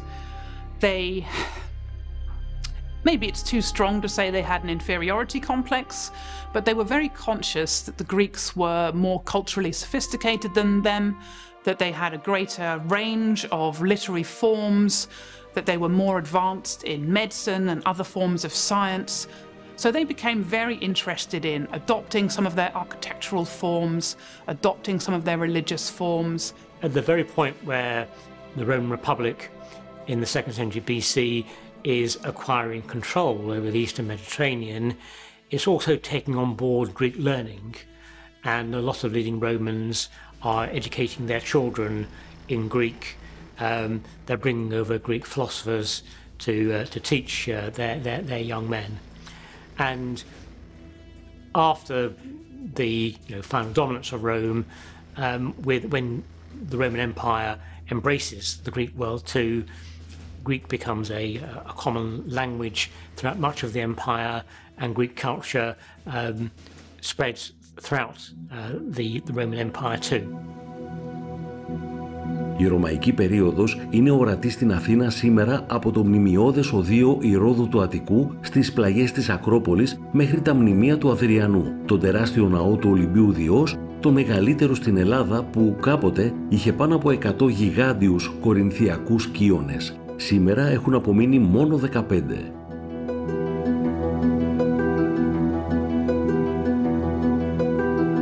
Η αψίδα του Αδριανού στέκει ακόμα εκεί, αναγγέλλοντας την άφιξή του στην πόλη και στην Ακρόπολη. Στη Ρωμαϊκή αγορά σώζονται μέχρι σήμερα τα ερείπια της βιβλιοθήκης που δώρισε ο Αδριανός το 131 μετά Χριστόν. Η πύλη της Ρωμαϊκής αγοράς εδώ χρηματοδοτήθηκε από τον Ιούλιο Καίσαρα και οι αέριδες, αρχαίο ορολόγιο και μετεωρολογικό σταθμός που αναγέρθηκε από τον Ανδρώνικο, έναν Μακεδόνα αστρονόμο, είναι ένα όμορφο και λειτουργικό μνημείο. The Greek and Roman temperaments were very different. And the Romans themselves felt culturally and intellectually inferior. They knew that they had got superior technology, they knew that they had got discipline, they knew that they got political skills that made them able to run very far distant provinces, but they did remain feeling as though they were somehow second-rate Greeks. Many of them say that. And they were very anxious to create a literature, for example, that was anything like equal to the extraordinary literature of the Greeks. So Augustus, the man who beat Mark Antony and Cleopatra and is really the first Roman emperor, although he expediently didn't use that word because it was too soon after the fall of the Republic, but he was the first Roman emperor. He actually commissioned poets to try to make as many great poems as the Greeks had written. That's why we've got some of the glories of Latin literature, like Virgil's Aeneid. But if you actually look at the volume of great poetry and great original philosophy, great historiography, then really there is no comparison. And the Romans knew that, and they tended to send, aristocratic Romans would send their sons to university in Greece. No cultured Roman didn't fail to learn Greek so he could show off. And of course, the administration of the eastern part of the empire remained a matter of the Greek language. So if you wanted to climb the civil service in any kind of way, or the imperial ladder of administration, you had to know Greek just as well as Latin. So it's a very strange thing. Horace said it famously. He said that captive Greece took the Romans captive.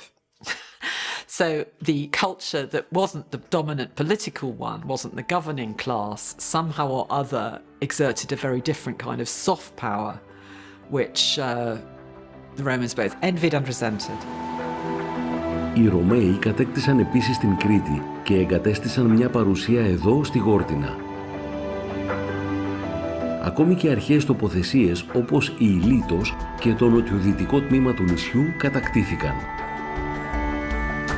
Το ψηφιδωτό δάπεδο στο ναό του Ασκληπιού ήταν στην πραγματικότητα μια προσθήκη των Ρωμαίων. Οι Ρωμαίοι δανείζονταν τα σύμβολα και την αρχιτεκτονική του ελληνικού πολιτισμού και τα έκαναν δικά τους. Τα ερείπια αυτού του τεράστιου αμφιθεάτρου εδώ στην Ταορμίνα της Σικελίας είναι τώρα κυρίως ρωμαϊκά, αφού πρόσθεσαν και αναδιαμόρφωσαν το αρχικό αμφιθέατρο που χτίστηκε σε αυτό το υπέροχο φυσικό τοπίο στη βορειοανατολική ακτή.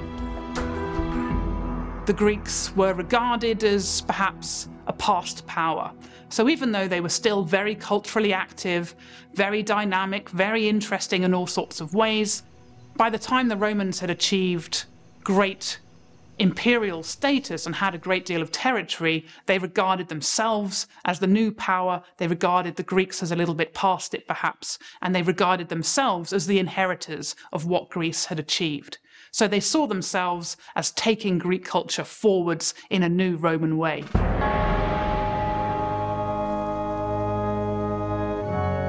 Με τον ερχομό του χριστιανισμού και την τελική λαιλασία της Ρώμης, η Αθήνα οδηγήθηκε και αυτή σε παρακμή.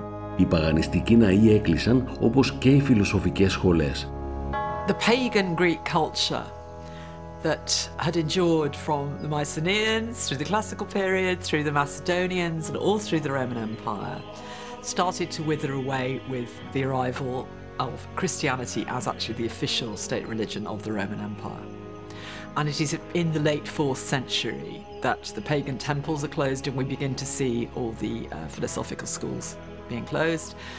And by about the 7th century, most of the Greek-speaking world had converted to Christianity, closed the theatres, and largely stopped the pagan culture that we identify with ancient Greeks.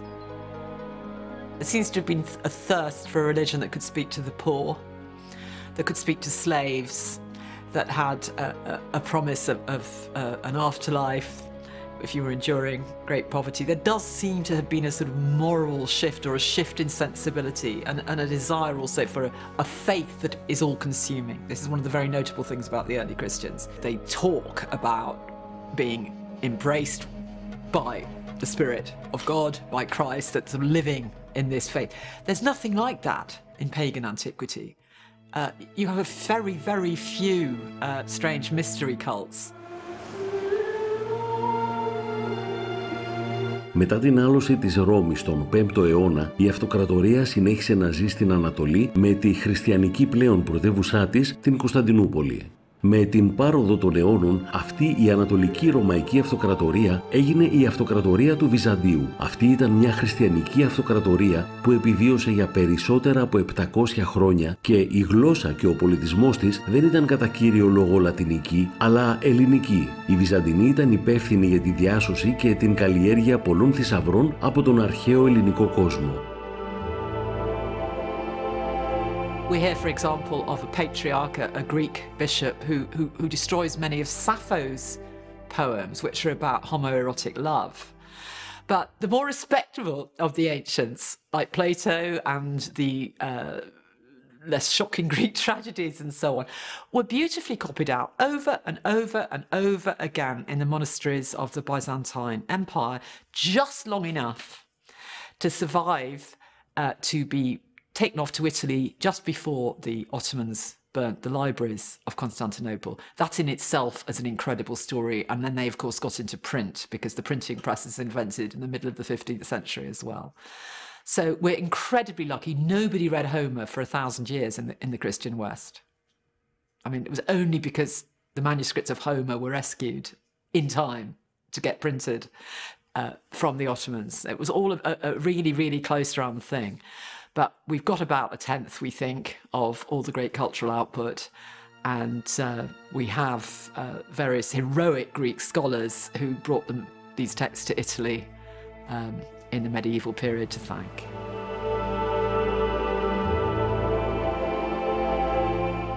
Ancient literature on the whole did badly, not only in the Muslim world, but also in the Byzantine Christian world, when the only texts that people were interested in reading were either practical, for example, medicine or agriculture, or religious.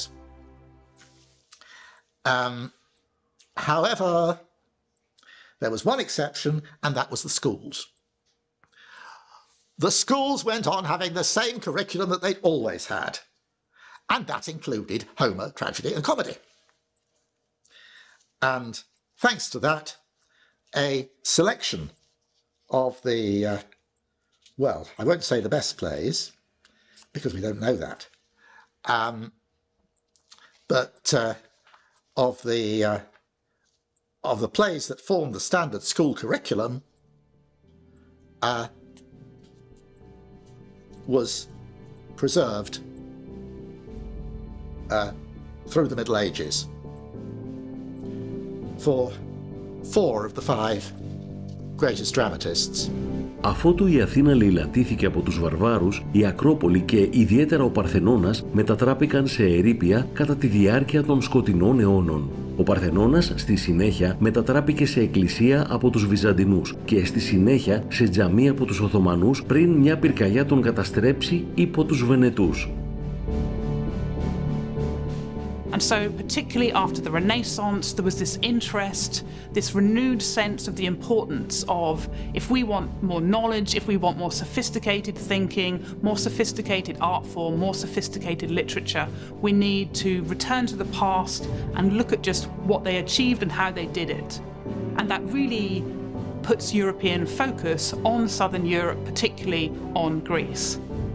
Then it begins to be more and more tempting for people to travel to Greece to actually see the place themselves, to see the objects themselves. Once that starts happening, more and more people become interested in perhaps taking a piece of that home with them. They're interested in the idea of decoration. They can use these things to decorate their houses with. But it's more than that. There's also a veneration. These are very special objects. They want to be part of culture. They want to study these items. It also wasn't too difficult to take stuff. Greece in that period was still ruled by the Ottomans. The Ottomans were not at all interested in the Greeks' ancient past. So as far as they were concerned, if somebody said, I'd like to take this, the Ottomans would say, fine.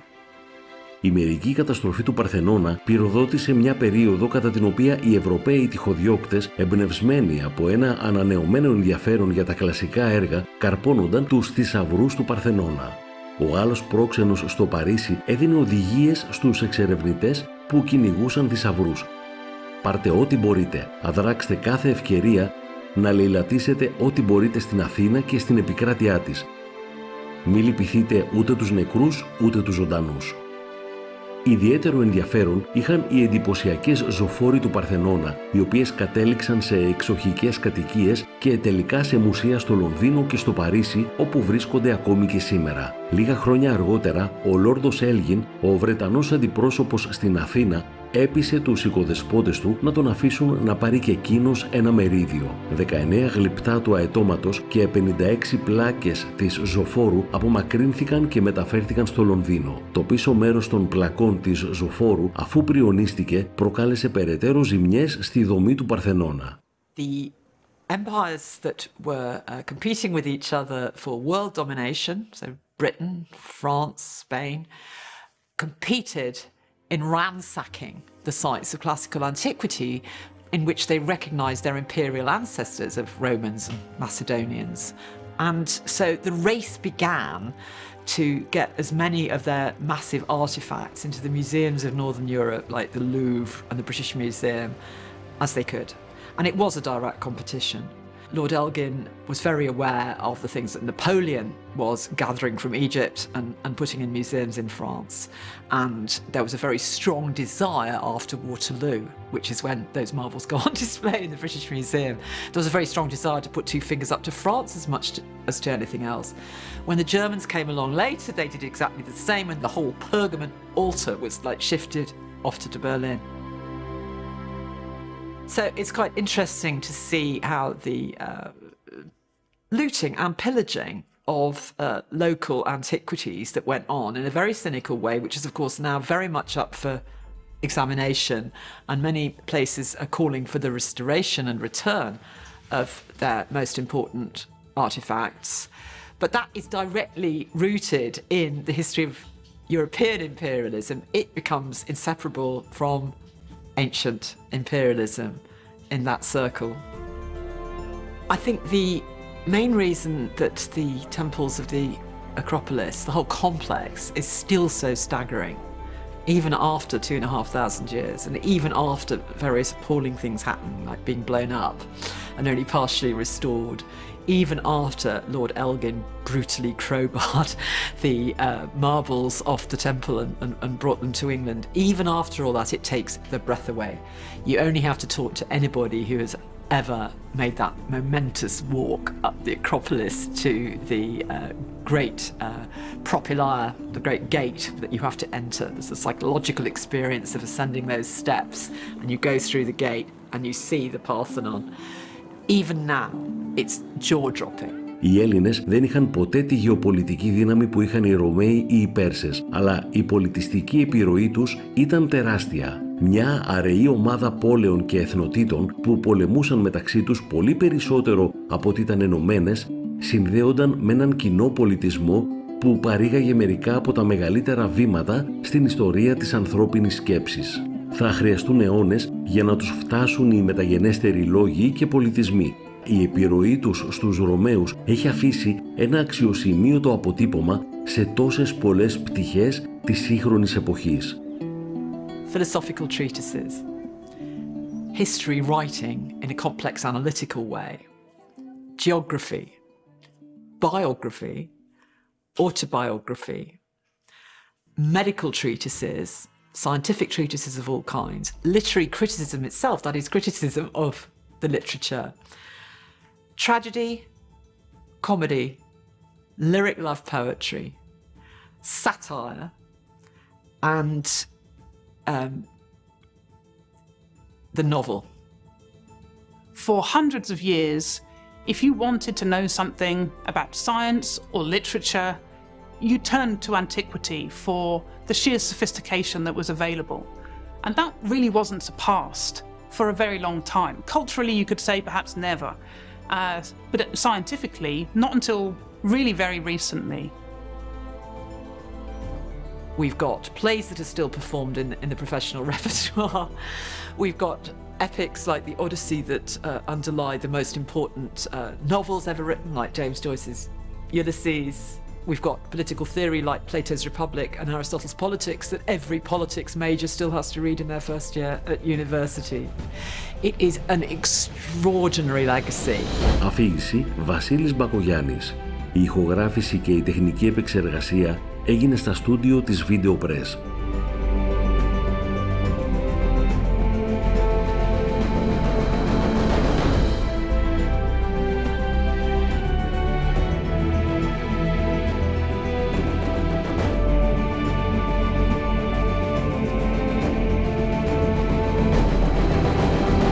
Copyright για την R3 2023.